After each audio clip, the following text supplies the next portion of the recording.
मी सर्वप्रथम तत्कालीन मुख्यमंत्री एकनाथजी शिंदेसाहेब, खासदार डॉक्टर श्रीकांत शिंदे आणि आताचे मुख्यमंत्री देवेंद्र फडणवीस साहेब यांचं मी खूप खूप खूप आभार मानतो की त्यांनी एक आज पूर्ण महाराष्ट्रासाठी तो लाट समितीचा जो वारसा हक्कासाठी जे नोकऱ्या देण्यासाठी जो अध्यादेश काढला, त्या अध्यादेशामुळे लाखो गोरगरीब शिपाई कर्मचाऱ्यांचा आज या ठिकाणी आनंदाचा दिवस पूर्ण महाराष्ट्रासाठी आहे।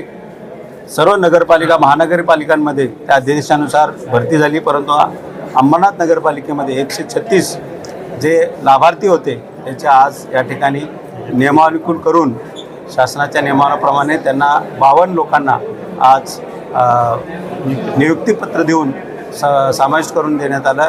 मी मुख्याधिकारी गायकवाड साहेब आणि त्यांच्या सर्व टीमचं मी कामगारांच्या वतीने आभारी मानतो आणि कामगारांना शुभेच्छाही देतो की त्यांनी आजचा हा ऐतिहासिक निर्णय जो जानेवारी महिन्यामध्ये निघालेला आहे, त्यामुळे मी त्यावेळेसचे मुख्यमंत्री एकनाथजी शिंदेसाहेब, खासदार डॉक्टर श्रीकांत शिंदे, आताचे मुख्यमंत्री देवेंद्र फडणवीस साहेब खूप खूप खूप खूप आभार मानतो। त्यांनी सर्वसामान्य गोरगरीब कामगारांना न्याय मिळवून दिला। लाडपागे समितीच्या शिफारशीनुसार ज्या सफाई कामगारांच्या वारसांना लाभ मिळतो, तर तसे अनेक प्रकरणं बऱ्याच दिवसापासून प्रलंबित होते। त्याच्यामध्ये काही न्यायालयीन प्रकरणं असल्यामुळे सदर ह्याच्याबाबत कुठलाही निर्णय होत नव्हता। मागील काही दिवसांपूर्वीच न्यायालयानं त्याबाबत स्पष्ट आदेश दिलेले होते, त्याप्रमाणे शासनाकडूनही आदेश निर्गमित झालेले होते।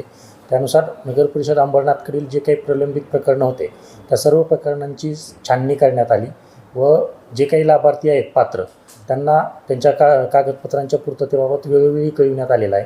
त्यापैकी पूर्तता केलेल्या आहे आज एकूण 52 जणांना नियुक्ती आदेश दिलेले आहेत। तसेच उर्वरित लोकांनाही त्रुटीबाबत पूर्तता करण्यासाठी येत्या सोमवारी आपण या ठिकाणी कॅम्प आयोजित केलेला आहे।